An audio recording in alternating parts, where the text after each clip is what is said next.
fuck this new Zoom UI. I hate UI changes. Like, they're pretty. Oh, good. The record button's back at the bottom. Hey. Recording in progress. Instead of buried. Hey. That's good. Yeah. Huh. New toolbar up top too. Anyway.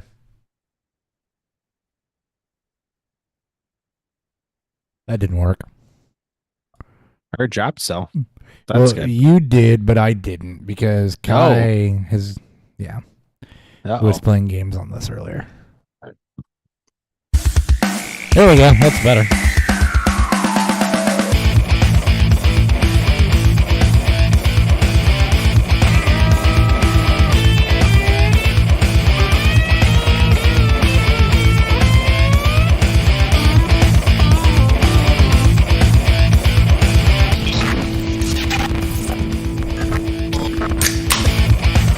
Welcome to episode 495 of the Beerfield Fantasy Football Podcast. I am your host at Beerfield Hop with two P's, Chris Hopper, joined by, for one more month, at Beerfield Theory. I was so close. One more month. We're almost there. One more month. One more month. We're finishing out division previews. We have one more ADP check. And then hopefully a large season predictions hot take episode and round it off with I like it. A bunch of people. So I'll have to start organizing that here in a couple weeks. But tonight, training camps have started. We got hype from around the league. We're going to do a lot like we did last year where we actually do bring in the hype, believe it, don't believe it, give it scope, whatever we need to do with it, looped in with the news. And then we'll preview the NFC West tonight. But before we do that, we are both drinking beer, I'm sure. Yeah? You got I beer? hope so. I do got beer. All right. What's fueling Beerfield?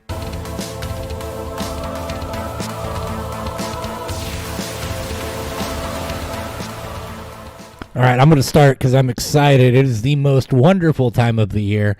The last couple of weeks, I'm going to be doing some of my favorite breweries just to highlight them and stuff. Typically known for their hazy pale ales, but not this time. We have Toppling Goliath Oktoberfest. It is that time. It's that time. This is the first one to hit other than the two imports from Meininger and Hofbrau. So this is Märzen style, not fest beer. So more bready, more rich, a little bit more caramely than what the fest beers are, and we'll review about halfway through. I'm sticking with this with the summer theme because Oktoberfest has now become summer beer because most of it it's markets, it's the stores, it's the bars, and is gone before summer officially ends at the end of September. So I am drinking my brewery's collaboration with the Evil Knievel family. Hell yeah. This is True Evil. This is an American blonde ale. Hey, hey, you guys are collaborating with real American heroes, unlike that Hulk Hogan shit. This guy, yes, this is pretty exciting. We also have an Imperial IPA that we did with them. I just gotta get my hands on that one first before try to get my hands on that one here soon. But yes, this is our collaboration with the family. We're excited. And yeah. More about this along the way. Good shit. Good shit. All right. With that, that's some real fun. News.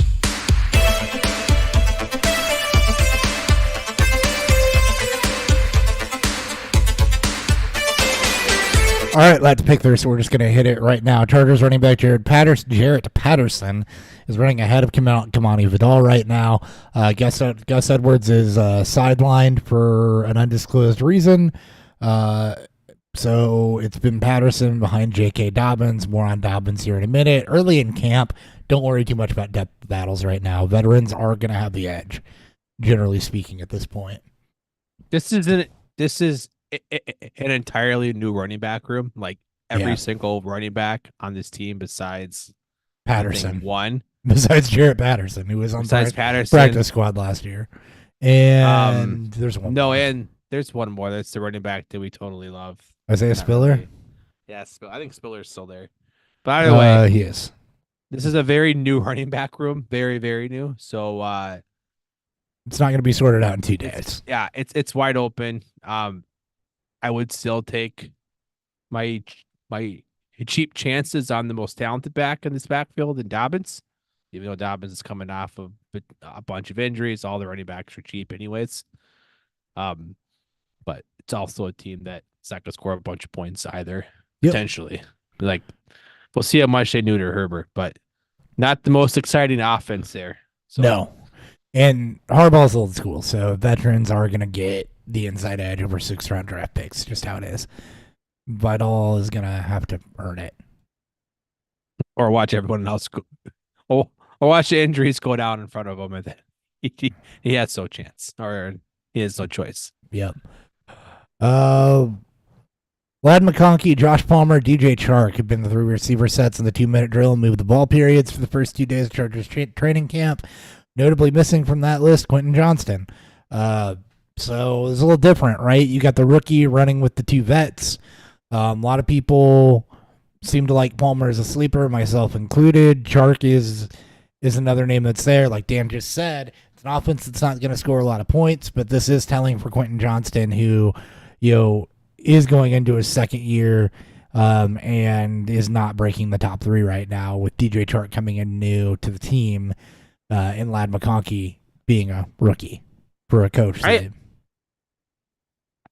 don't really care, to be honest. It's not a good wide receiver room, and I don't really believe in Quentin Johnston. I mean, he was always considered like a raw piece, raw potential. Like, it's going to take time, and I'm not saying it's going to happen. Historically, bad rookie seasons are very difficult to recover from. From a fantasy perspective, but he's not competing against anyone of true note. McConkey may have the most current draft capital but they played, different spots in the field at wide receiver. And while Johnston still needs to learn how to actually run a true route tree, he's still the most athletic. He's probably still the most talented, or at least raw potential talent, but I'm not afraid of Palmer. I'm not afraid of Chark. I would probably take my shot on Chark. At least he's done it before. Mm-hmm. These guys are also dirt cheap. Like, just like the running backs, you're not spending up on no, and you don't expect any of them to be over. Like, wide receiver 3 is probably the peak for anybody on this team. And that might be if you're lucky. Like, if this, like, the one thing this team has going for it is that it does have Herbert. Yep. And that the defense can never stay healthy. If this team, if they fall behind, someone's got to do something, right? Someone's got to catch the passes thrown by Herbert. And it may be McConkey, it may be Johnston, it may be Chark, it may be Palmer, it may be somebody else that we're not even talking about. Maybe the tight end. I forgot who they brought in there to be the starter now, but it's Yep. I'm not really concerned on who the top 3 or 4 is. I think that's going to be I think that's going to be also very fluid too. Yep. Especially if someone falls behind. Yep. Hey, speaking of which, I refreshed and got another note at the top of the list. Michael Wilson's running ahead of free agent addition Zay Jones to be in Cardinals training camp. I love this. Michael Wilson had flashes last year, started to build some rapport with Kyler at the end of the year. He actually is somebody that I really, really like, especially not seeing top coverage with Marvin Harrison Jr. there. And a full year with Kyler at quarterback. If he holds this over Zay Jones, which I fully expect him to, that is a guy that I really, really do like to take a step from his 38, 565, and 3 last year. I didn't really think Zay Jones was going to be too much. I didn't either. I thought the team liked him. Yeah. A lot last year. I mean, the team was ravaged with injuries at these key spots. And while Wilson didn't truly, flash after Brown got hurt, it wasn't like he had Kyler. He had some combination of Dobbs and whatever the fuck else. And I'd expect Jones to beat out Dortch for the 3, not necessarily like Michael Wilson. It has been the other outside guy for me all offseason. Yeah. So, J.K. Dobbins, full participant in Chargers training camp. That's good coming off the ACL. He basically says that it'll be special if he gets any form of workload, which I could see him getting workload over Gus Edwards if healthy. He's that explosive of a back. Thing is, he's got to be healthy. I believe he can be special if he's healthy. I mean, Harbaugh did just run the fuck out of Blake Corum, coming off of an ACL tear in November. Yeah. The following season. So it's not out of the realm of possibility that he's going to do the same thing with the best running back on their team if he remains healthy. Best shape of life season, Javonte Williams lost 11 pounds, attempting to play at 221. That's good. The lighter weight, I think, could help with some of the injuries. So something to watch as that's a wide open backfield. We know that he's got talent coming off the ACL, but playing lighter will help with injuries. God, that's like a worse. I can't believe it. That's like the Broncos are a worse Chargers. Yeah, like it's what? Jesus Christ, Sean Payton, what happened? And the more things change, the more they stay the same. Justin Fields has been inconsistent with the Steelers. And Curtis Samuel is taking on a bevy of roles with the Bills. Duh. He's right now their best receiver. Yep. Let's see. What else do we got? We'll skip over the Khalil Shakur stuff because it's just BU, basically. Kevin Stefanski is going to call the offense this season. He wasn't last year? He was. I thought so. I don't know why this is news. He should. That's like his thing. That's like what he's known to do. Yeah. And then also ruin Baker Mayfield, but it's fine. Amari Cooper got $5 million more in the final year. His deal is so good for him. He earned it. Absolutely. Charles Robinson believes Kyron Williams is the clear number one running back for the Rams heading into the season. I think he should be. He earned that right. Yeah, he should definitely at least get first crack. And then some. I do. And I expect you. I would assume you agree. I do expect to see a little regression. A good dose of Blake. Well, regression, but I do expect to see a good amount of Blake Corum still too. Both the backs are pretty much built the same. Basically the same person. And I don't think you want to go to war with the running back built at 5'9", sub 200 pounds for 300 plus touches and back-to-back. At least not only one of them, but if you can get more than one of them, then you just keep throwing them out. That's right. Well, when our powers combined, we are Derrick Henry. Tua Tagovailoa limited practicing for contract negotiations. Jamar Chase present but not participating. This is just how it goes. Limited days, I guess. It's pretty planned for Chase. Yep. Nick Chubb. Probably a way to find Sue that they get if it goes long. Yeah. Well, Chase isn't holding out. That sounds like they're doing that on purpose for limited days.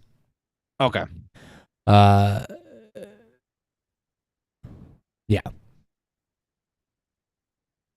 So they're not necessarily calling him a hold-in right now. So Browns, Nick Chubb on the pup. They believe they have options and don't have to rush him back. Probably good. Yep.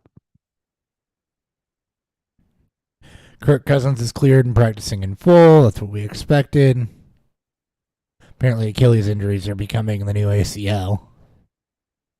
Almost, yeah. It's like, hey, it's becoming the new Tommy John. Oh, there you go. You get an Achilles tear. You'll be fine. Yep. Trayvon Diggs on the pup with an ACL. Trent Williams did not report to 49ers camp. No plans to limit Anthony Richardson as a runner. Why would you? What else do we got? Russell Wilson, day-to-day with a calf injury. Portland Sutton contract restructure. Kenneth Gainwell, first team running back reps in camp.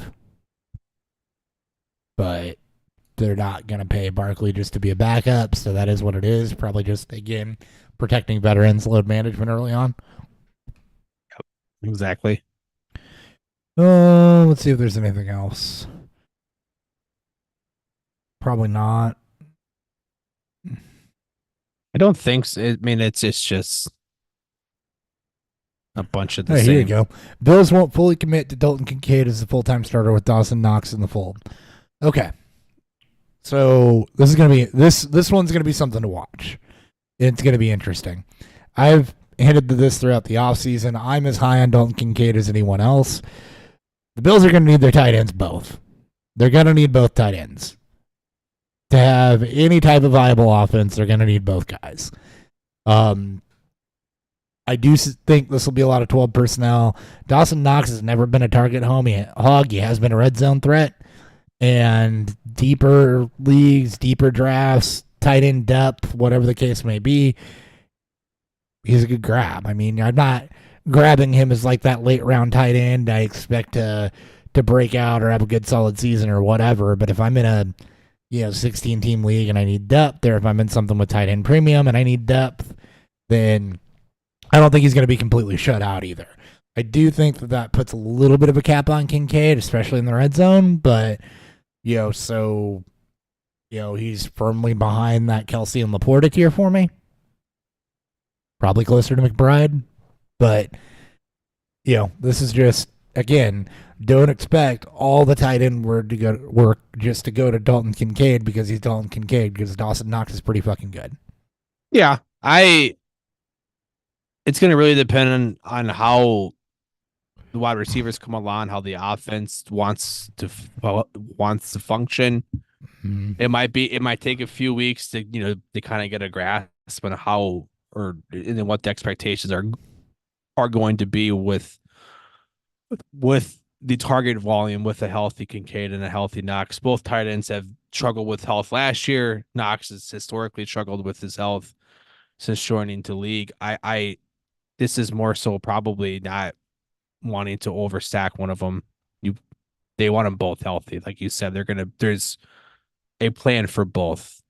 And while I do believe that Kincaid is the one with the highest upside, and I still believe that Kincaid can easily be the number one target on this team. Like most tight ends, there's going to be, competition for those. And I think that the downs that Kincaid may not play as much might just be run blocking downs. Yeah. And you're going to see both of them. I don't see them. Yeah. You'll see both of them in the red zone too. Yeah. Oh yeah. And because they have no size. They have no size at receiver. No. At least not in the first three. And I don't see them limiting his pass catching downs unless he struggles. Like in which I just don't see happening. Like they need as much quality, guys out there as they can get, and he's probably their best. Yep. Kendra Miller needs to figure out how to stay healthy, according to Dennis Allen. This is why he's a head coach, I guess. Doesn't your strength and conditioning staff have something to do with that there, Dennis? Yeah.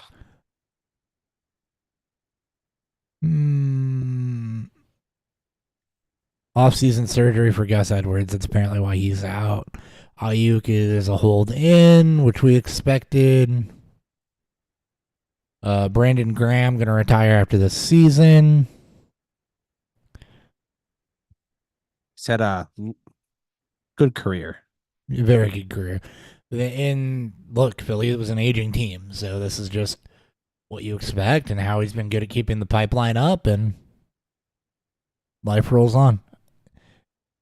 Panthers head coach Dave Canales said the team would feature Deontay Johnson this season as they build their offense, which, I mean, Johnson's been a target hog, and because you know that, you shouldn't be excited about this. It's still one of the worst offenses in football. With the quarterback that massively struggled last year with an offense, I don't think. And Johnson hasn't got better. Yeah, I was just gonna say Johnson hasn't been particularly good, even when he's been peppered with a shitload of targets. Now, if they do let Thielen go, it's also still a very, very young wide receiver room, and like Samuel in Buffalo, I expect Johnson to get the early work. Whether or not he does anything with it, or whether or not he holds on to that, will remain. But also, again, there's no need to fight over Panthers receivers here.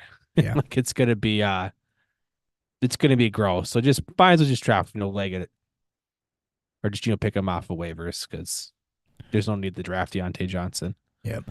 Tony Pollard and Tyjae Spears are both starting players according to the Titans. So yeah, that's gonna be a clusterfuck like we all expected. Yep. CeeDee Lamb not reporting. Odell Beckham to the pup.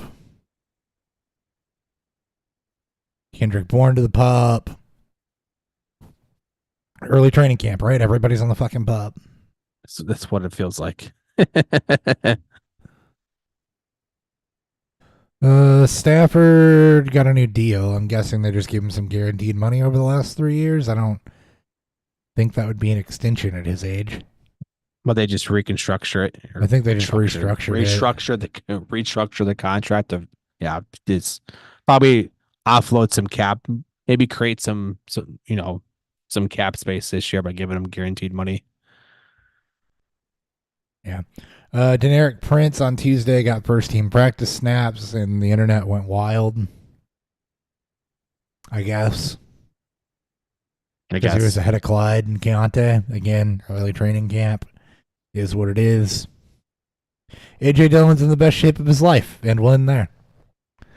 So, expect news segments to be a little bit like that going forward for the rest of our tenure, where it's just quick hit and trying to break down and make sense of what's being said and frame some things up. We'll start to see trends as we go. Start to see, where there's smoke, where there's fire, what's going on. We'll watch these guys on the pup to see where they're trending to start the season. The holdouts, I wouldn't concern yourself with. It's very rare that anybody holds out into the season these days. So, there you go. Yep. All right. Division preview.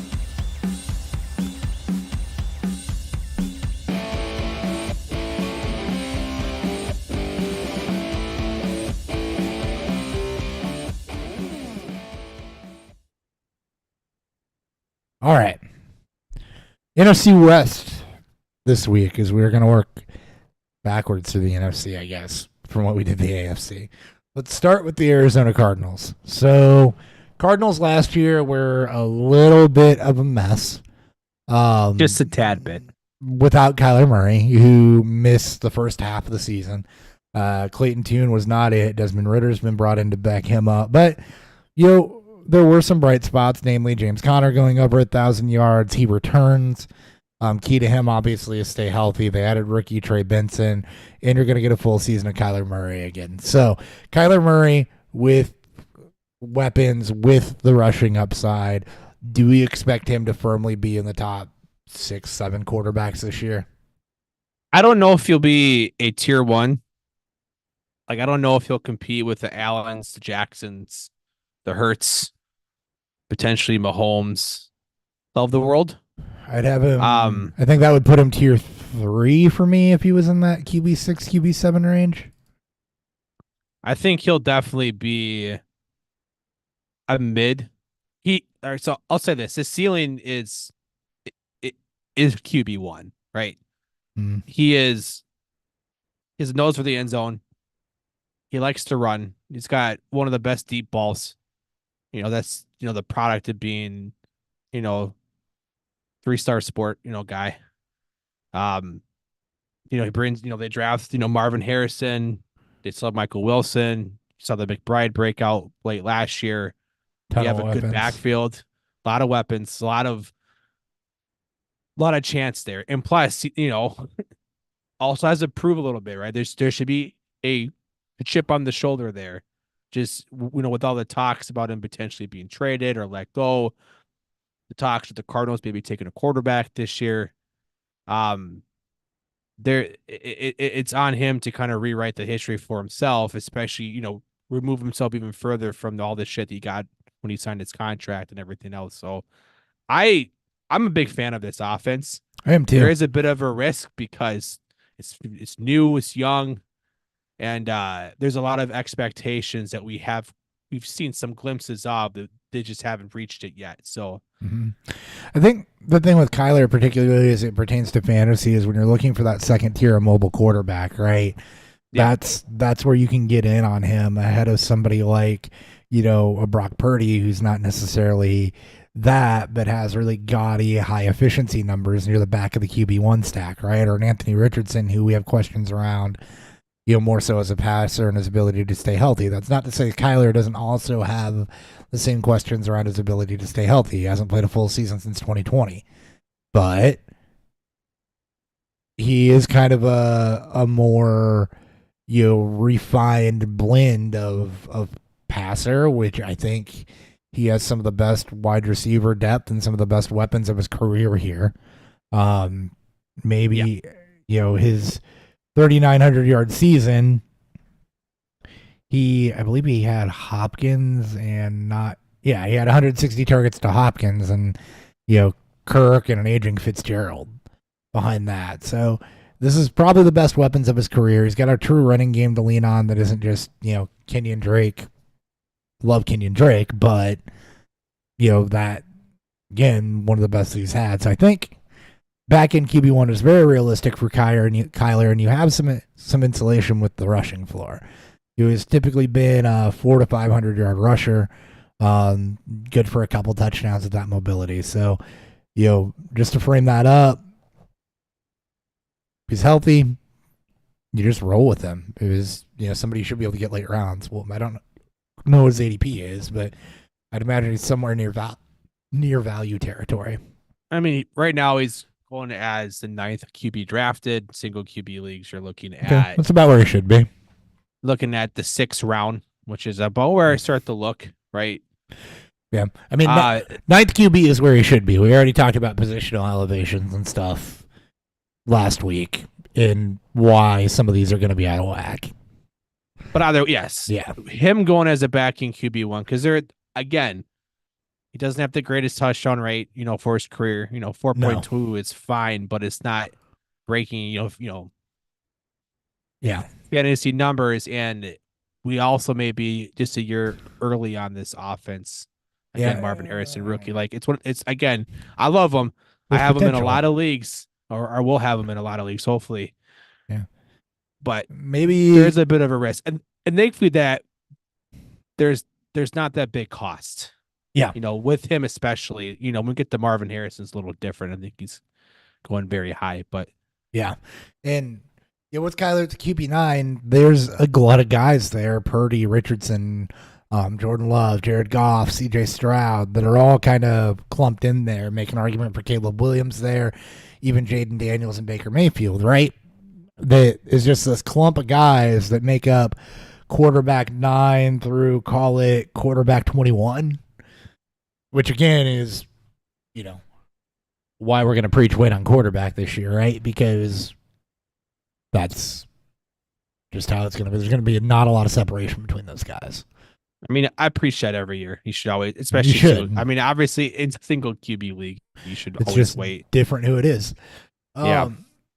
So the reasons to we talked about James Conner. I don't want to spend a lot of time on the running backs. Trey Benson's there. I expect he'll be change of pace and the first guy up should something go wrong with James Conner.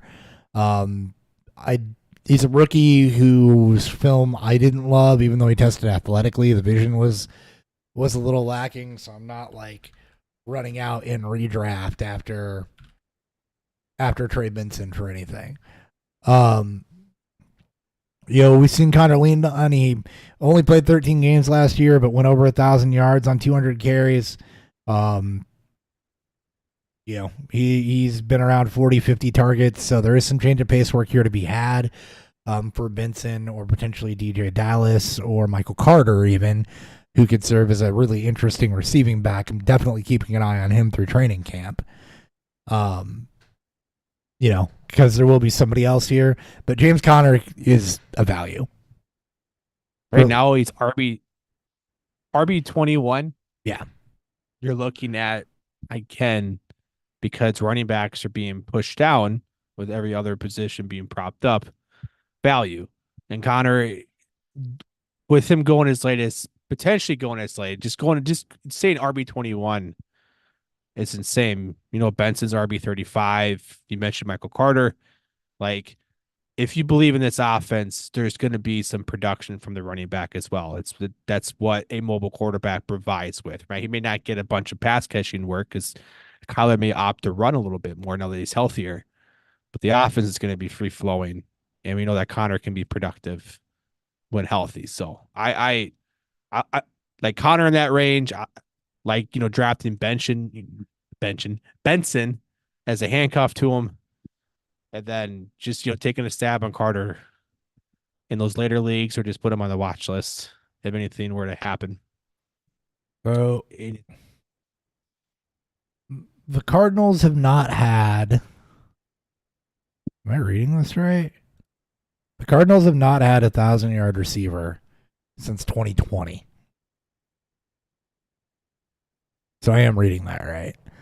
They've not had a 1,000-yard receiver since 2020. Marvin Harrison Jr. comes in and is expected to change that for the sake of things, I guess. Their last 1,000-yard receiver was 160 target DeAndre Hopkins on 1,400 yards the first year under Cliff. So, beyond that, their leading target getter has only been around 100 targets.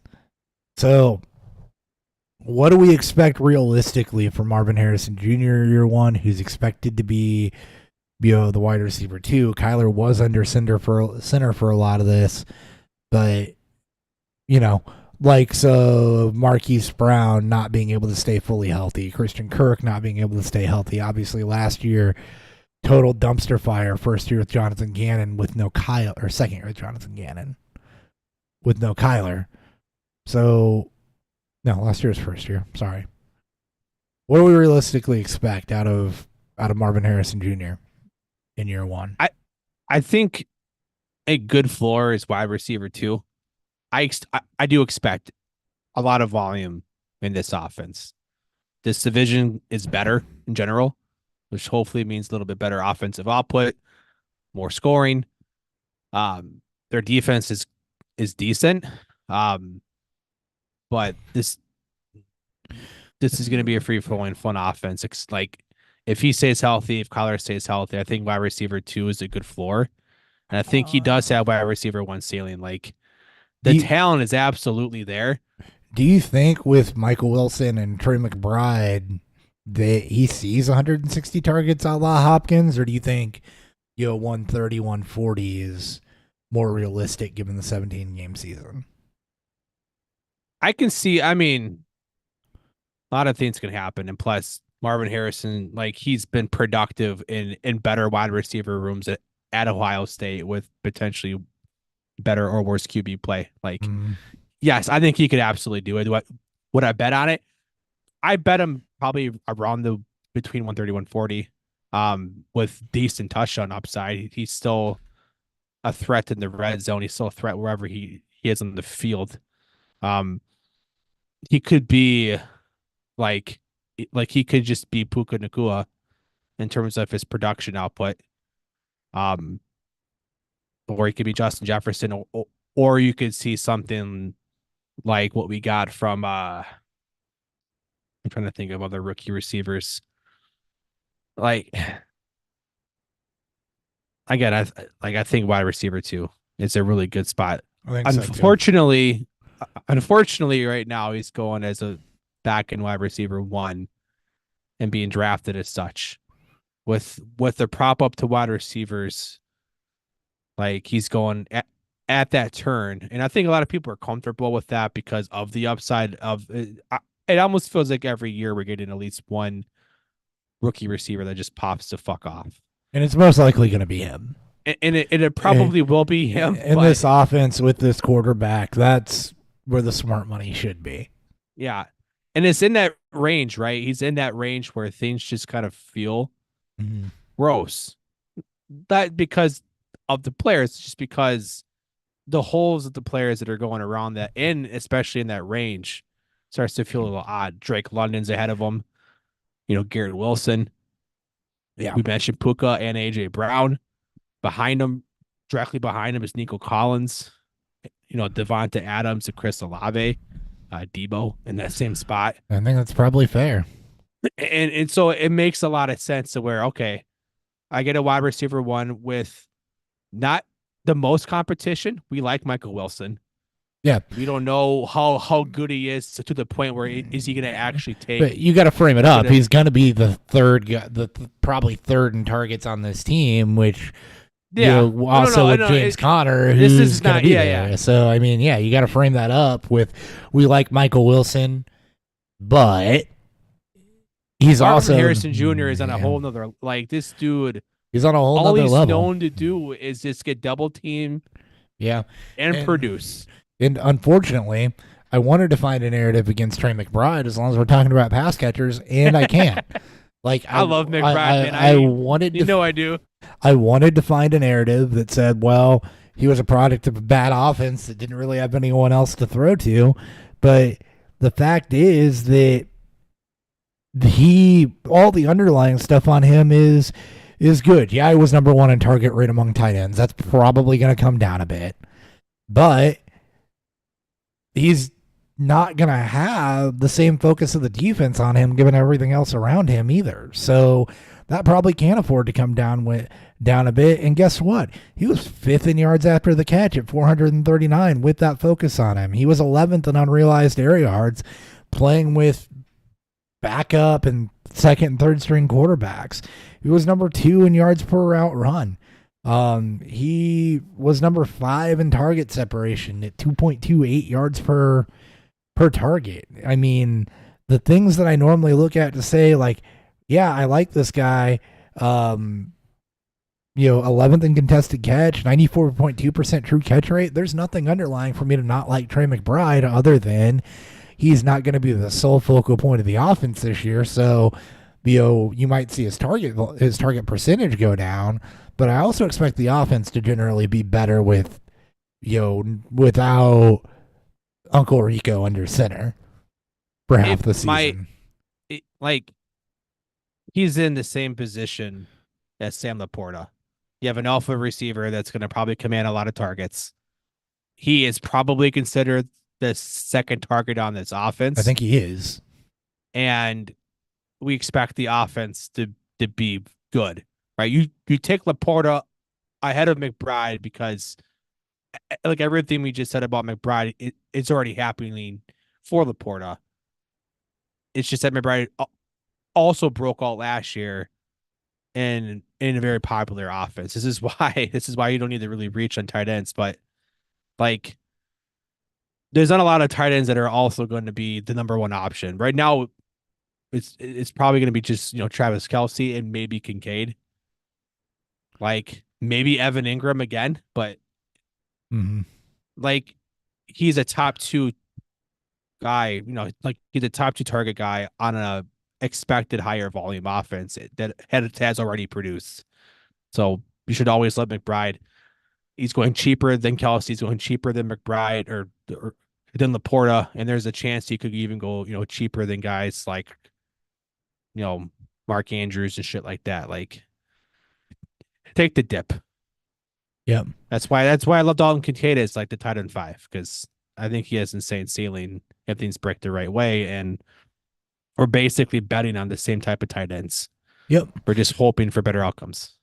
Yep. And the Michael Wilson we already talked about, and the thing you got to frame up there is that the best you're hoping for from him is a wide receiver 4 because he's going to be the 3rd tight end in this offense, probably the 4th offensive option behind James Conner. And as much as we like Michael Wilson, I think that's going to be more of a week to week game, not something that you're going to plug in comfortably outside of an injury or anything like that. That's depth. I expect him to grow a bit on his numbers from last year, but it's not going to be week to week playable just because of what's ahead of him. Just watch. If the offense, takes off, he'll be a part of the reason why. I will happily burn a last round pick or a last 3 rounds pick or whatever on Michael Wilson as a depth player and just see. I will happily blow very little fab on him in week 1 to stash him early. Yep. Because someone will draft him and then drop him if he doesn't produce week 1, and I'll be like, all right, that's fine. Yeah, I'll take it. Like he'll have his games, and again, if something were to happen to Marvin Harrison Jr., he just steps right back into the role he played last year, and I expect even better outcomes. Yeah. All right, moving on to the Rams. Is there a team that is scarier or has scarier players that could produce massively, but also fall flat on their face than the Rams? Like it feels so weird because because you're right. Outside of like maybe Stafford, but even Stafford Even feels Stafford's been odd. pretty. But he's priced perfectly fine. Like there is no paying out for Stafford. He's going as a teens. Right. Like people really don't want him. Kyron, I think people have fallen a little lighter on him. Yeah. And then everyone's trying to predict, the Cooper Cup re-breakout. I don't think Even you though, can. I think Cooper Cup is what Cooper yeah, Cup is now going to be because like unfortunately, he's Michael Thomas after his injuries with New Orleans. That's yeah. what he is. He'll be overdrafted because of name. Well, I think he's a bit more productive than that, but I mean, I hope so. He is. I trust me. I do. he was. The thing yeah. is that even with the ankle injury last year, in 12 games, he still had 737 yards. He was still at 61 yards a game, which is not the best of his career, but it's on par with where he was at in, 2020 when before he got hurt, or So I mean, you're still looking at a guy that is probably going to be on track for something around 1,000 yards, all things considered, in a 17-game season. Should he stay healthy? But Puka is also more than likely surpassed him as the one. But Puka had a historical rookie season, ton of targets, especially with Cooper Kupp being out really those first few weeks. But I mean, you were still he was on and off hurt throughout the year. Puka was, yeah. No, Kupp was. Kupp, yeah. Well, and that's just it, right? Like, okay, Kupp missed the first part of the season, the last part of the season. He missed the first part of the season with whatever it was. I think it was the knee. And then he missed the back part of the season with the ankle injury. So he missed weeks 1 through 4. He was back weeks 5 through 16, and then inactive in week 17 and 18. Yeah, it's I think if the Rams are going to make the playoffs, I think this is in part because Kupp's healthy and is also playing at a pretty productive level, just given the overall quality, changes to a lot of the NFC teams, including the ones in their own division with with the Cardinals and the Niners still being the Niners. Puka, you look at sorry. Like you look at you're good. Like you look at where they're being drafted. Puka, as I mentioned, is wide receiver 7. He's going in the first round. He'll go in the bottom half of the first round to the turn. Kupp wide receiver 22. He'll be 3rd, 4th round pick, just given how much wide receivers are being pushed up. I think that's a fair spot to take him. It feels a bit rich for me, but I think it's a fair-ish spot for Kupp. I think Puka I'm scared off of at that point, just because I think you're drafting Puka at his ceiling there. Like you are. I think the thing that people need to remember is that Puka got off to that hot start. So 4 of Puka's big games came with Kupp out. 5 if you count the one where Kupp had the ankle injury initially. He only had 2 games over 100 yards when Kupp was on the field with him. So, it's the totality of the offense that you got to be careful with, and I think you are drafting Puka at his ceiling, and I don't think I want Puka as his ceiling because I think, his rookie year was historic. I think the odds that with a healthy Cooper Kupp that he's going to reprise 1,400 yards and 160 targets and half a dozen touchdowns is not necessarily going to be the case with a full year of Cooper Kupp. I think that's going to regress. I think that he was, probably a beneficiary of circumstance given Kupp's early season injuries and then late season injury. But, you're going to see that come down a bit. And I don't want to draft him inside of the top 10. It's weird because when he booms, he booms. There is some of these like middle ground games, but it's when he booms, it's big. When he booms, he booms. Like it's the same thing with Kupp. What we saw with Kupp, full off season of Kupp, getting healthy. Another full off season with him is like I like it feels weird to say this because I don't love either ADP, but they should almost be a little bit closer to each other. They should be. Like, I don't think we need to be drafting, Puka as the wide receiver 7. Like again, he's also going into year 2, so I also expect him to just get better. And Cup's, 30 years old, coming off of his injuries. He's been injury riddled for the last couple of years, which is why I'm concerned about Cup. He may just hit his peak, or like he may have just kind of hit that plateau part, and he may just never be able to stay fully healthy for long periods of time, especially if the targets are coming at a premium. So there is this thought of like I'm taking Puka at wide receiver 7 because I expect him to potentially be the wide receiver 1, which I don't think it is in the range of his outcomes. I can't see him outproducing Hill or Lamb or Justin Jefferson or Jamar Chase, but Yeah. like he's still going to be a wide receiver 1. But if just all comes back to, I think we're paying for his ceiling, and we need a lot of things to break it a certain way for Puka to surpass even that ceiling, and I just don't think we're going to get that. Yeah,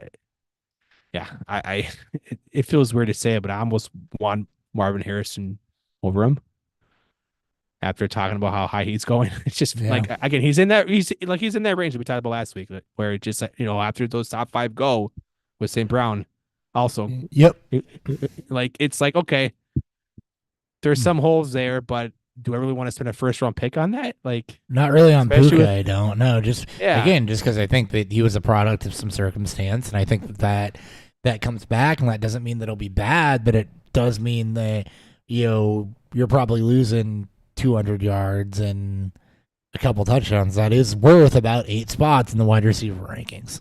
Yeah, like his 2 best target games, 15 and 20, came in weeks 1 and 2 with no Cup. No Cup.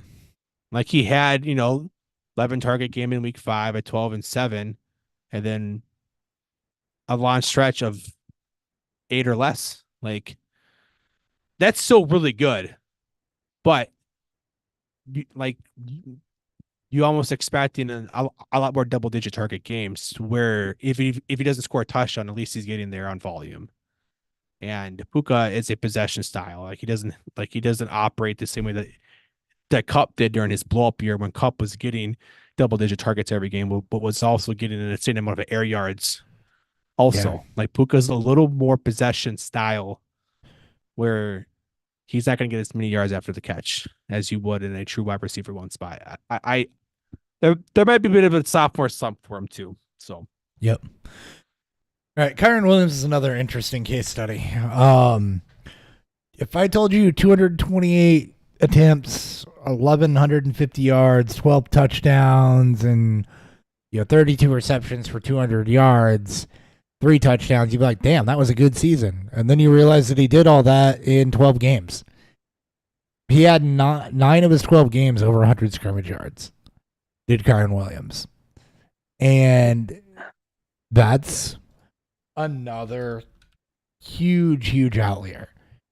I don't know for sure where he's being drafted with the running backs being pushed down, but that is insane. He was number 1 in snap share amongst running backs, just 13th in carries, 2nd in fantasy points per game, 10th fantasy points per opportunity, 3rd in total touchdowns, 3rd in rushing yards. Again, 3rd in rushing yards on just 12 games. 4th in route participation, 10th in juke rate, 8th in true yards per carry, 8th in evaded tackles. Sorry, we don't do any pre-work, so I'm doing this right now. Breakaway run rates were a little bit lower. 9th in yards created, 2nd in dominator. Look,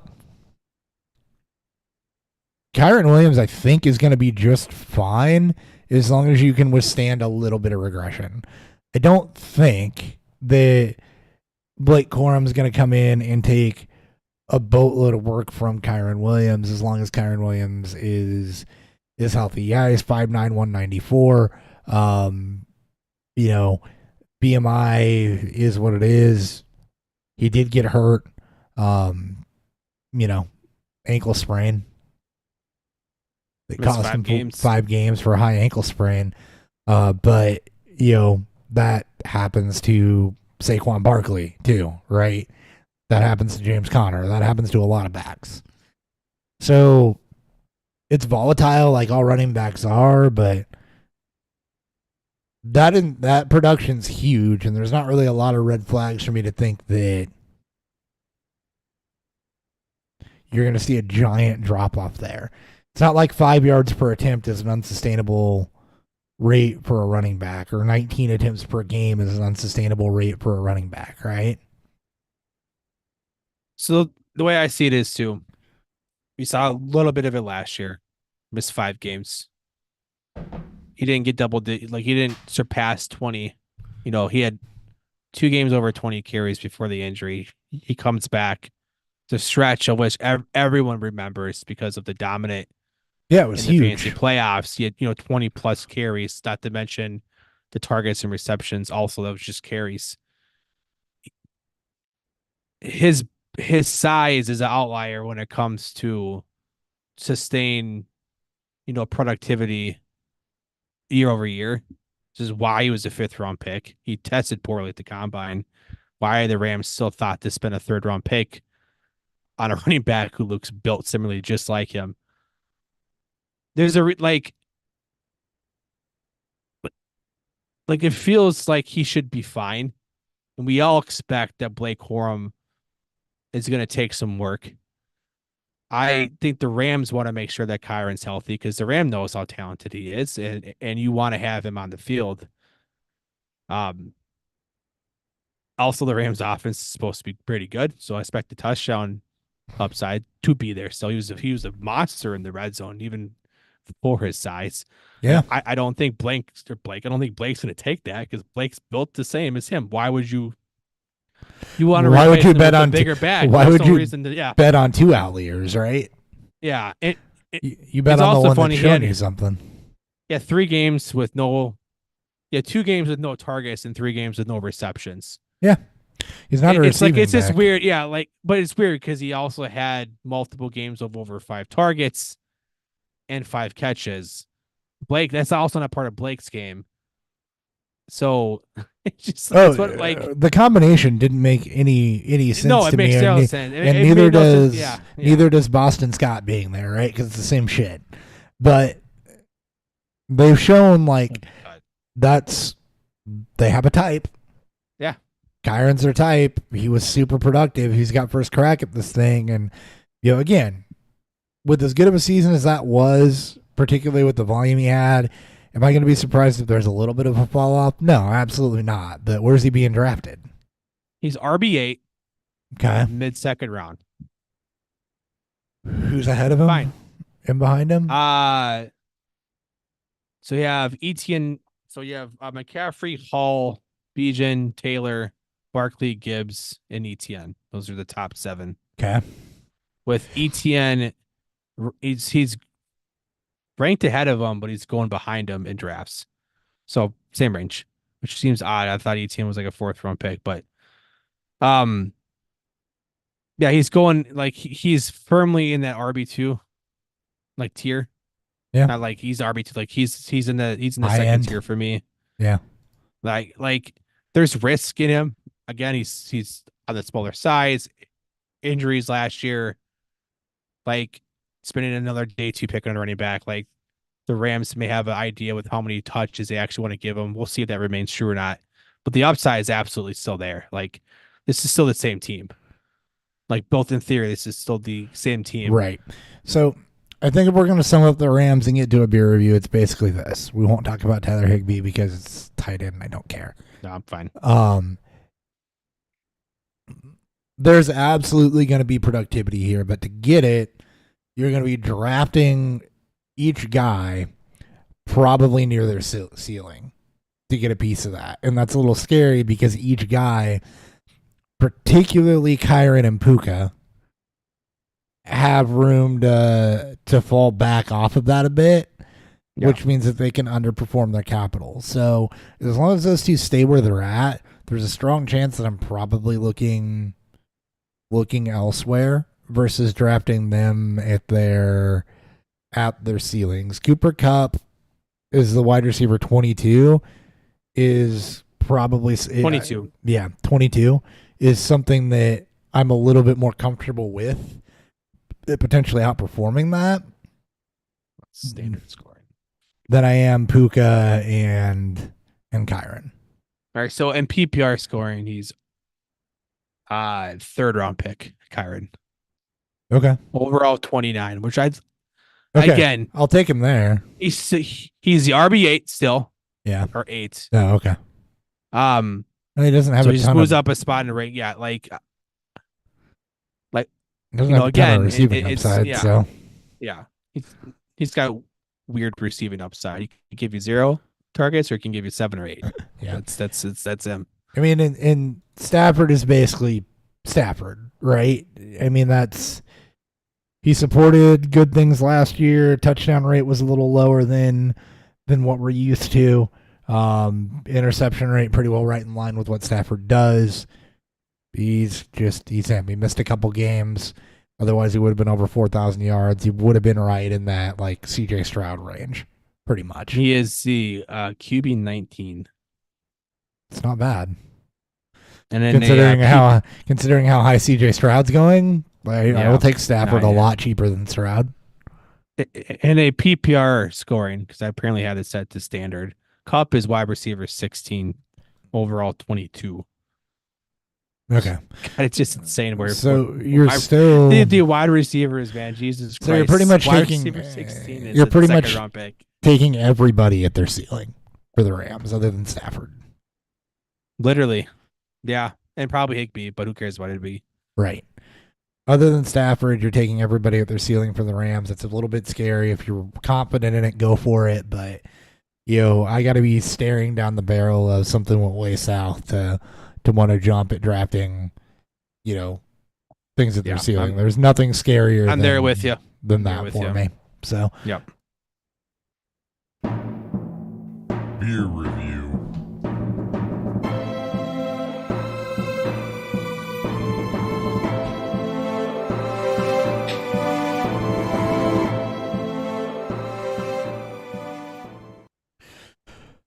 All right. How is Evil Knievel? So this is a really good, just really good blonde ale in general. Really good light body. You get that wheat, creamy-ish, from it being a blonde ale. Finishes a bit light and dry. Leaves you wanting to keep sipping more. It's only clocks in at 4.5%. And so it fits fits that pounder theme. Kind of makes you want to get on a Harley and go riding. No.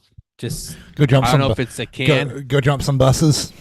I'm gonna go jump some buses. I'm basically gonna recreate Hot Rod. Just what I want to do right now. So, for those that are listening, this is a full national portfolio for us. So in places that you can get still, we'll have a chance to get this. This is a year-round product too, so it's not going to be just a one and done. Should be around for a while. All right.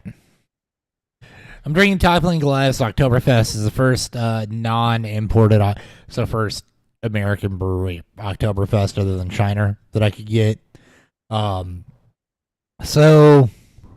I'm picky about my Oktoberfest, right? We drink a million of them over the years.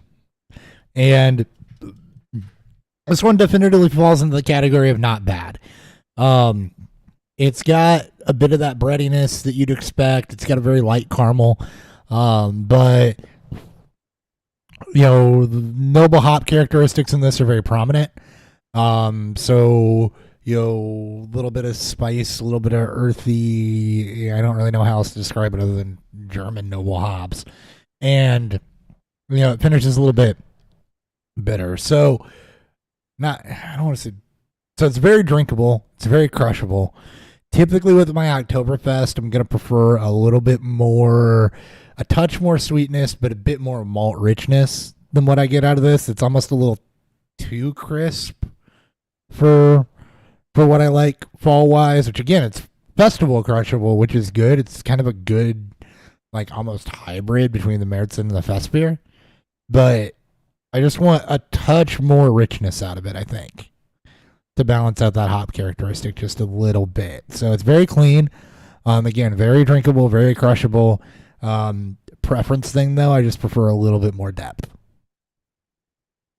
And I'll have plenty of more opportunities to get that over the next 5 weeks. Yes, I'll be all over the goddamn place, and I love it. I love Oktoberfest so much. You do. All right, 49ers.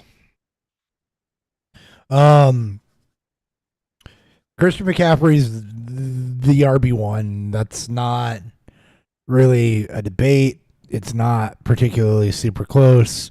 And unless he's hurt, you're going to get Christian McCaffrey out of this offense. I don't know what else to say about that. In non-super flex, he's the 101 to me. Yeah. I Full stop. Again, he is the RB1 regardless of format. He's the first running back that should be taken. He's the one with the highest ceiling, highest floor. Yep. Best offensive football. The Niners have constantly made mention about wanting to slow down his touches. We haven't seen that in the 2 years he's been there, or I guess year and a half he's been there. They have a decent handcuff in Elijah Mitchell, so that is essentially worth it. But at this point, McCaffrey is the guy. new Marshawn Lynch, the new Derrick Henry. You're just gonna ride it until the wheels until the wheels fall fall. Like stop trying to predict when you think the injury will happen or when the slowdown will happen, because it probably won't. Like he has an insane health regime. Like the dude takes care of his body is his temple. Like he takes care of that shit pristine. Yep. He's gonna play until I think injuries catch up to him. And at this point, we're 2 years removed from any sort of real injury scares, and he hasn't slowed down even with those. Like, is he the RB1 at the end of the season? Who knows? It's always top 3 running back. Probably still be a top 3 finisher. It's always a fucking crapshoot. Yeah, very much worthy of the number 1 spot for for running backs. Yep. All right, Brock Purdy. Interesting case study, and he is what he is. Touchdown rate actually fell off quite a bit year over year. Went from 7.6 to 7. You're still plenty happy with that. Interception rate's been... He's Aaron Rodgers without being Aaron Rodgers. It's been plenty steady. Yards per completion. You're running back the same offense. Like, look, you might get a little bit of regression on that touchdown rate. He only threw the ball 444 times, right? It's not a ton of volume that's coming his way. But end of the day, he's been hyper efficient with it. He's shown he's hyper efficient with it. And, even if that falls off a little bit, you're still plenty okay. Remember that big ass, like, I don't know what quarterback through quarterback 8 to 20 looks like. That's where we're at with him. Same range. Yeah. It's actually quite remarkable. Like, if the Niners can find a way to keep the quality of talent to run him long enough to where it's not going to matter, like he basically becomes the next Tom Brady. Like he's putting up Aaron Rodgers stats, thought the even higher insane touchdown rate. But like once this team loses McCaffrey and it truly becomes the Purdy show, like right now he's QB2. Like right now he's a high end QB2, but he's a QB2. He's back in QB1, high in QB2. Like he'll be drafted in formats, probably won't be drafted on bye weeks and single QB leagues. Like don't expect him to get better than last year. No, but you expect the same essentially. What you hope is that the pass attempts go up as the quality of opponents they continue to play gets better. As the touchdown rate comes down a little bit. And as the interdivision play gets better. This is still one of the best just defenses in football. Like it's tough because the team doesn't go through Purdy. The team goes through McCaffrey. And at some point it's gonna go through Purdy, but we're not talking about at some point. We're talking about this season. So it's expect more of the same. As long as they have Ayuk, Debo, and Kittle and McCaffrey with, Parasol, in the background, Like this, like he's still gonna produce. Like he'll have his bad stretches because he does, but he'll also have those 21 attempt games with 5 touchdowns, and it just makes no fucking sense. You're like, all right, fine, Yep. go off, Rodgers. All right, let's talk Brandon Ayuk. So back-to-back 1,000-yard seasons. Last year really broke out, 1,300 yards, 7 touchdowns. Being used really deep a lot, 17.9 yards per reception versus a previous career high of 14.8. I think we believe Ayuk is the one on this team, but what is the one on this team? Does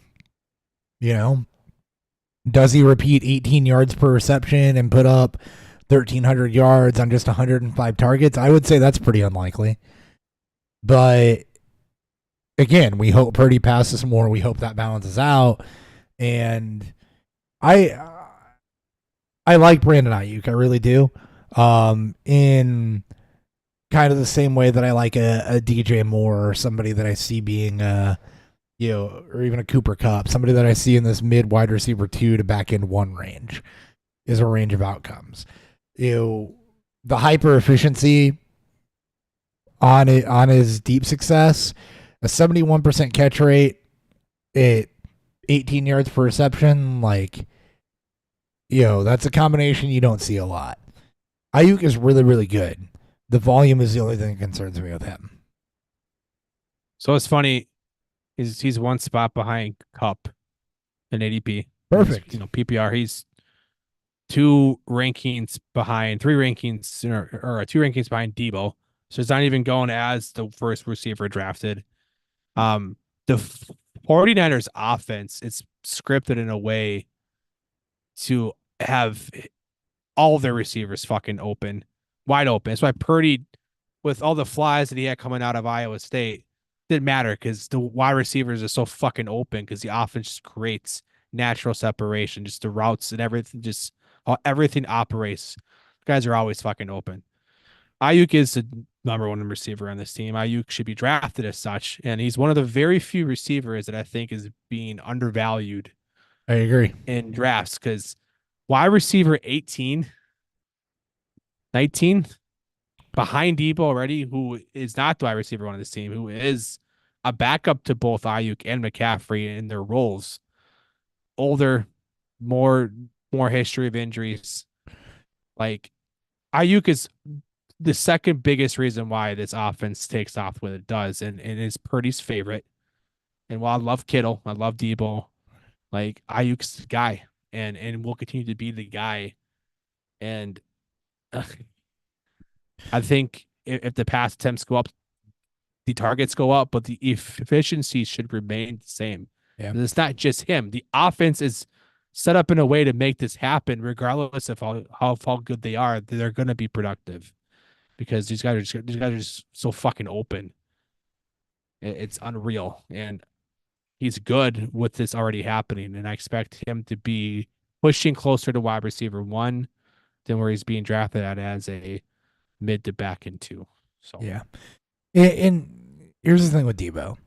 People are drafting Debo like he's 2021 Debo, and that's not it. Since his big performance in 2021, first off, I guess he played as many games as he did last year. He missed 2 games last year, 1 game in 21 because of the schedule changes. Yep. But he had 121 targets in 2021. He has not been over 95 the last 2 seasons.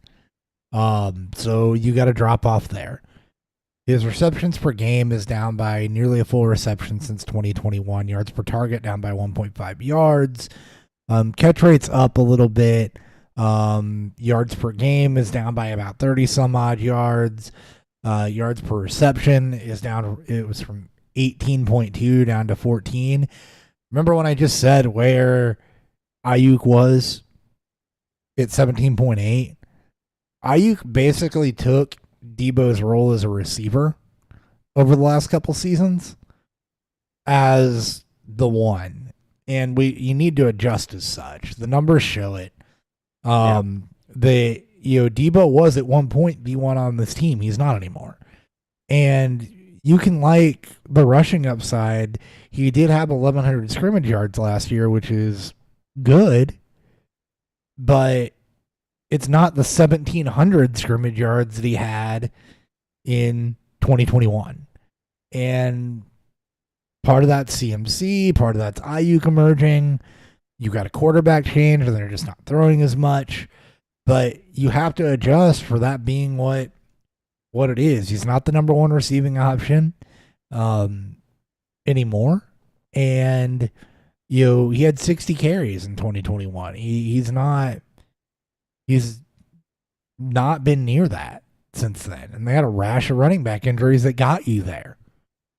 So you got to adjust that accordingly. I still like Debo. He's a good dual threat. He gives you a good floor when he's playing. But you shouldn't be ahead of Ayuk. No. This is their last hoorah season. I expect Debo to be gone. After the season, there is a very realistic chance that Ayuk's gone if they can't work out an extension. Could be a very different team, but again, this is like the last true, I think, for me, for this short stint that they're in, the last until there's a little more question marks. And a guy like Debo may even take a further step back. Like, yeah, well, and he's really, you could argue like 3B, 3A, 3B in this receiving game. Yeah, because he might be behind McCaffrey and Kittle. With Kittle. But more tied with Kittle, yeah. He's tied with Kittle. They were one target apart. Kittle did have a bit better productivity. Over 1,000 yards as a tight end last year, 6 touchdowns for 6 touchdowns for Kittle last year. I think the thing that left a sour taste in people's mouths about Kittle isn't the overall productivity. It's very inconsistent because he's such a great blocker too that the game script isn't always such that he's going to be out receiving. So, you had 300-yard games, more than that, over 90. You had a 3 touchdown game in there. You had a lot of weeks where you're very happy with him, but you also had weeks where he went for 19 yards, 29 yards, 1 yard. 9 yards, 19 yards, 30 yards. Like, it's super inconsistent because when he's asked to block, he's going to block, and that's the game that you have to play with Kittle. The overall package, when you look at it at the end of the season, pretty good, right? But how you get there is pretty frustrating. It's rough. It's this is why he'll never be drafted as he was back, when he had his breakout in 18. It's just the Kyle Shanahan offense doesn't need Kittle. The offense that it's built on, the talent that it has, it doesn't need Kittle to be a big receiving threat. And when all of them are healthy, Ayuk, Kittle, and Debo, he's consistent. Between Debo or Kittle, it's the one that typically takes a step back in the receiving game. One or the other. And then now you're also throwing in McCaffrey, who takes a good chunk of receiving work in already a lower passing offense because they're up by a lot of points, or McCaffrey's doing all of his work on the ground. Yep. And you're fine with Kittle as a mid-tier tight end, right? You're not mad about the last 3 seasons at 906, 765 and 11, 1,006. He will flat out 2020 he was injured, but he's going to flat out win you some weeks. He's gonna flat out win you weeks at the tight end spot. That is his upside. That's just not gonna change. And if you draft him, you have to understand that. And I don't think there's a true premium. Like, I don't think he's. You want to draft him in a situation where you don't have to rely on him, and that's why he's a good later round tight end. Thankfully, with Laporta and McBride and some of these others coming up, you can get him a little bit later. But here's the issue too. So he's tight end 8 being drafted. It's great. He's going. Tight ends are elevated, just like everything but running backs. He's going as pick 72. 6th round, the back end of the 6th round, 7th round. And that's like that's early. That's not too bad, actually. I know, but it feels like if I'm gonna wait that long.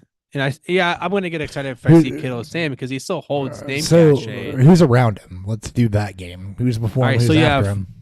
So in the same round, you have two tight ends. You have Pitts being drafted at the back end of the 5th, 6th round, pick 60. I think a lot of people expect nice things with him with Cousins, but he's not done it yet, and Kittle has.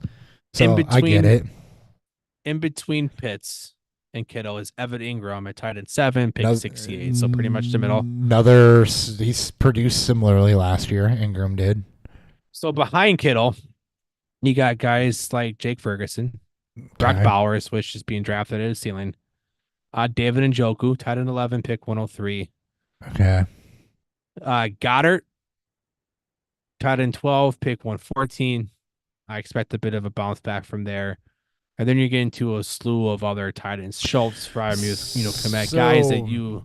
Kittle's basically the last of that, because I don't think anybody's expecting Njoku to get up near 1,000 yards. I think they're expecting Njoku to be solid, not great, and maybe a bit more consistent. So Kittle is kind of the last of that, probably the last of that tier, what you'd expect to be high performing. I got no problem with him going with Ingram and Pitts in a similar tier. Him and Ingram produced very similarly last year, and I think that Pitts does have that upside with Kirk Cousins at quarterback, and I do see the drop-off to Njoku. I like David Njoku. I really do, but I don't think that there's a prayer that he puts up a 1,000-yard season. He had a career high last year at 880 and 6 touchdowns, and that's great. 123 targets. That's awesome. Love that for him. But I do think there's a bit of a drop-off there. And I think that boom also coincided with the injuries that Cleveland suffered. Lack of a running game. Yeah, lack of running game. Some of his bigger boom games came with the Cooper injury. Like, his stretch from week 14 through 17. So this is the end of the regular season into the playoffs. He was on a per week weekly finish, tight end 2, tight end 2, tight end 4, tight end 3. Njoku. Yeah. That takes injuries. That takes a lot of things to happen. I agree with you. He's going 30 picks behind Kittle. You're getting him almost 3 rounds after. Yeah. So there is a cost. And I would much rather, I'm more comfortable passing on Kittle in those high middle rounds where I can still get a very quality running back, wide receiver. Sure. Take a stab on a quarterback, and I can wait on Kittle. Then take a stab on Njoku or Ferguson or whatever. But yeah, I'm just saying that in terms of draft strategy, I think you're right. But I think in terms of where he's going and where he's ranked and where he's going within the tight end rankings, I have no problem with him being there. I think that's where he belongs because there is upside. There is some frustration. You could say the same thing about Ingram, right? There's upside and there's some frustration, and you can see the same thing about Pitts where you're betting on him being really good with Cousins and living up to some of that talent. You're also betting on Pitts hitting his ceiling. Right, exactly. That unrealized talent at least that's doing there. Yeah. So I'm fine with that tiering. I'm fine with that positioning, and strategy-wise, if that's not what you want to do, then wait on Njoku 30 picks later. I think that's fine. Yep. But I also think that statistically, there should be a drop off there, and there is. So, that's about it for the Niners. You're not concerned with this volume about a third wide receiver right now. Pearsall's been hurt. Jawan Jennings is entrenched at the moment. Not enough volume there for that. Yep. All right, last one, Seattle. Oh boy.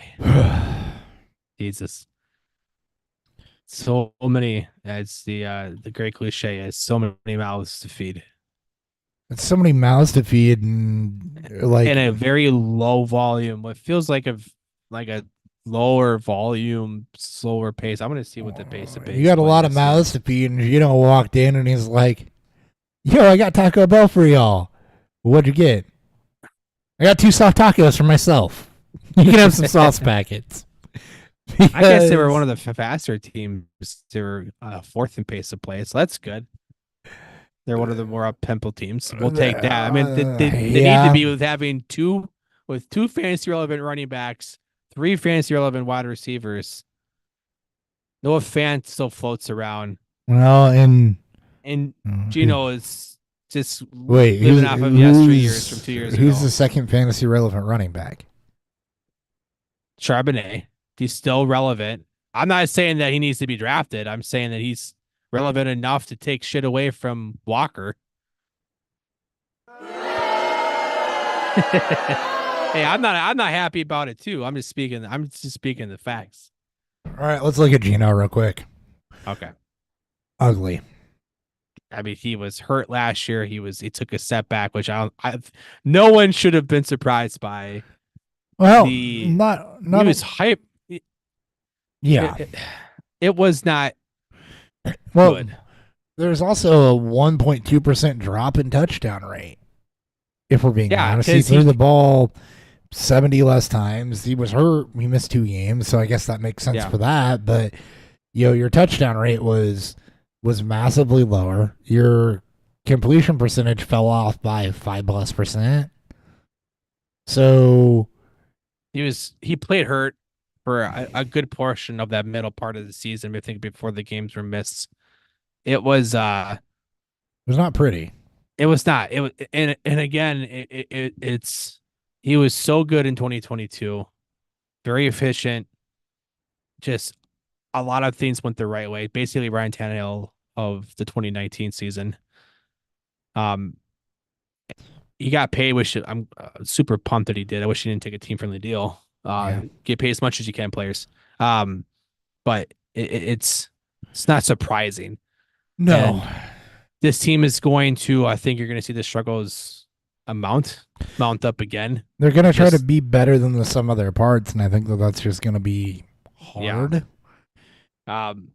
And they don't really ever want to commit to a running back consistently. And JSN just didn't take. I think he didn't take the expected leap.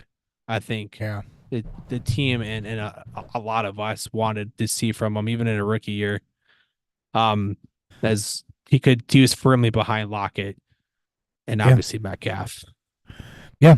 So let's talk running backs for a second here. So, 220 attempts for Kenneth Walker is about what you'd hope for, close to 250 touches. He did go over 1,000 scrimmage yards between that, 1,100 and 1,200 each of the last 2 seasons. But again, there's just nothing enthusiastic here. Like, it's solid, it's fine. I'll take him as my running back too, I guess.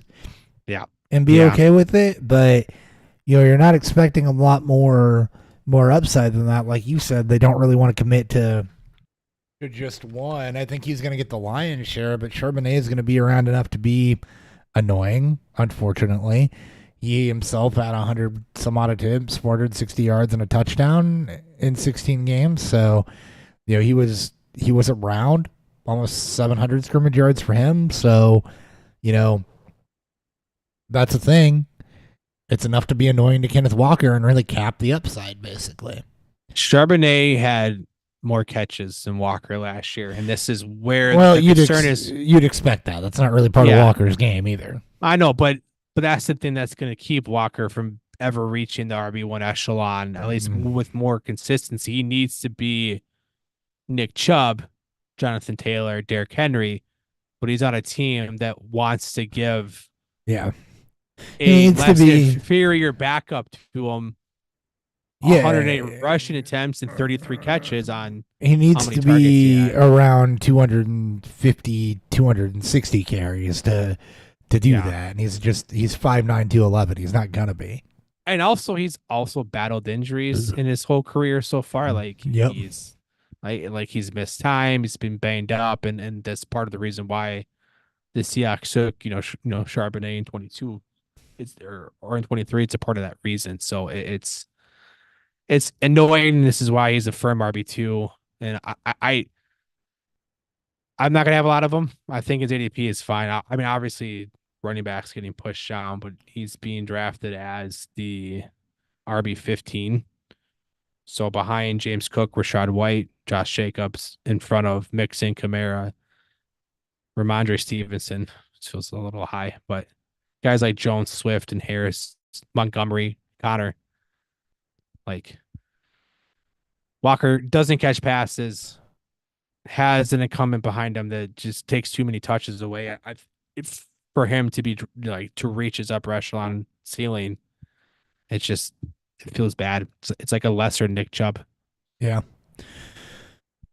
Yep. Speaking of lesser things, DK Metcalf is like a lesser Brandon Ayuk too, and that's He's so hampered by Geno. Geno just doesn't have the arm, man. He goes from one of the best deep ball passers in Wilson, even when Wilson was struggling, to Geno, who he tries.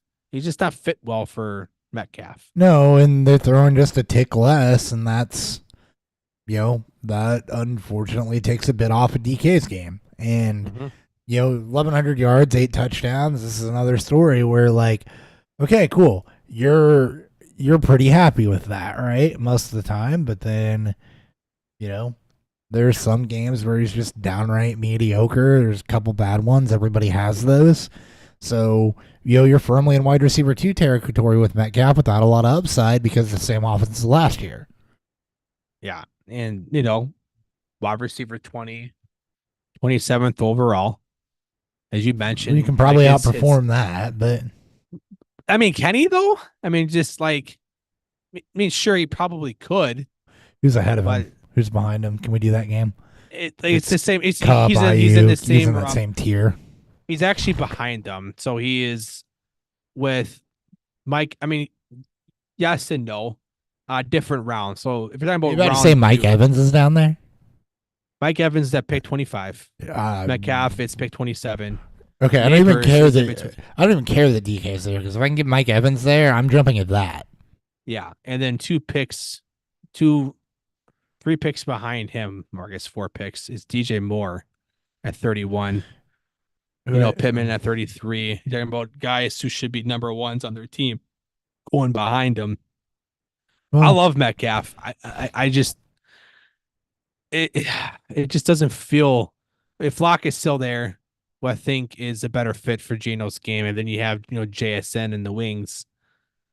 Like, they need a quarterback change, or it needs to be in an offense that wants to feature him a little bit more. He had 120 targets last year, and I felt like it should have been like closer to 22. Tyler Lockett actually out-targeted him by 3. That's what I know. That's what I'm saying. It's just, yeah, you want him to be more, but he's always going to be productive. He has 16.9 yards per catch last year. That's his game, and that's great to see. You want a little more, downfield play if he's going to get less work in a target range. But yeah, it's wide receiver 2. Now, Tyler Lockett is falling nicely into that guy that I want on my bench to just plug in and play. He had no games over 100 yards last season. None. Really? I thought he had at least one. Nope. The high was 94 in week 5 against Cincinnati. But he also 2 for 71 and a touchdown, 8 for 81, 6 for 89. Wow. 8 for 92 and a touchdown, 8 for 81 and a touchdown, 6 for 94. You get the point. 8 for 59 and 2. Like, I would block it. This is my plug and play floor guy.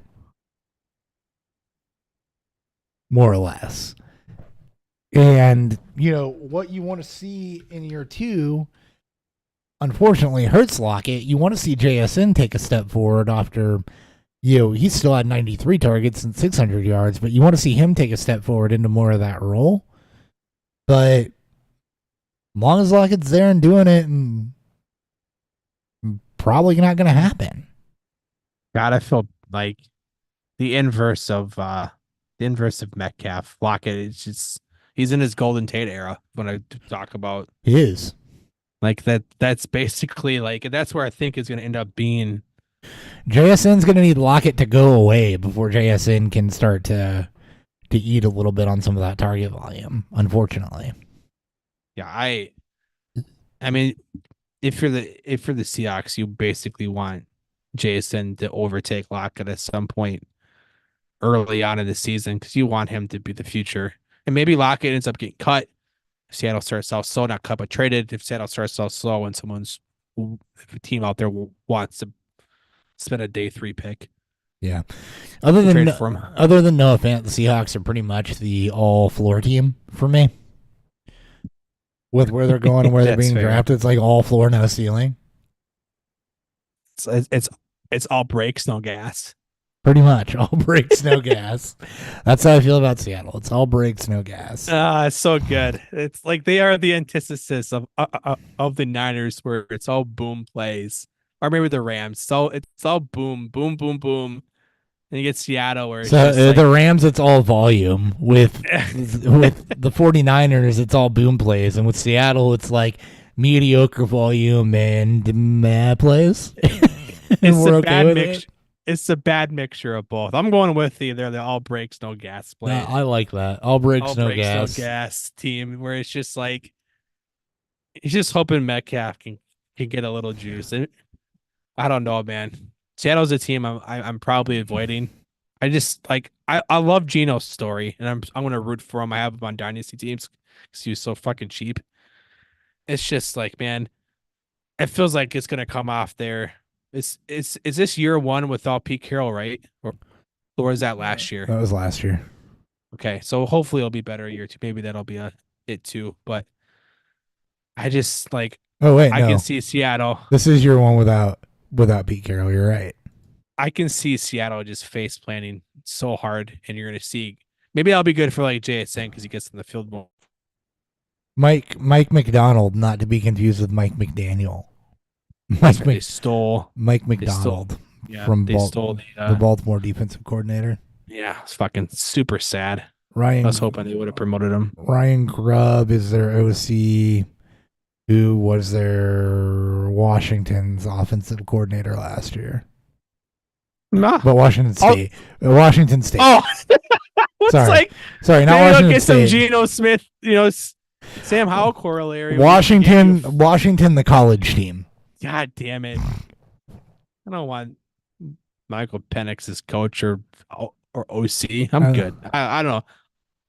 I'll root for Seattle for Drew, but I'm probably avoiding them for fantasy. I just don't love it. Yeah. Maybe Metcalf, but he's expensive, and that probably won't happen. Maybe JSN on the cheap. Who knows? Maybe we get an adjustment here. I doubt maybe they'll just trade Lockett. Maybe they'll do us all. Hey, maybe we make JSN maybe we make JSN Roma Dunze here, and we'll be better. Oh, that'd be perfect. Or just make Metcalf roam. He doesn't have the skill set. I know he does. He doesn't have the fucking fluidity to do it, but JSN definitely does. Yes, he does. Maybe that's attractive. You know what? Fuck it. If I can get JSN cheap enough, I'll go for it. But I'm going to will it into existence. And by will, I mean by just, personally pray to my beer can that it works. Yep. Absolutely. All right. That is the show. Thank you guys for tuning in. We'll be back next week to talk the NFC North, which should be fun and exciting. I'm actually really excited about that one. So, see you then. Okay, bye. Bye.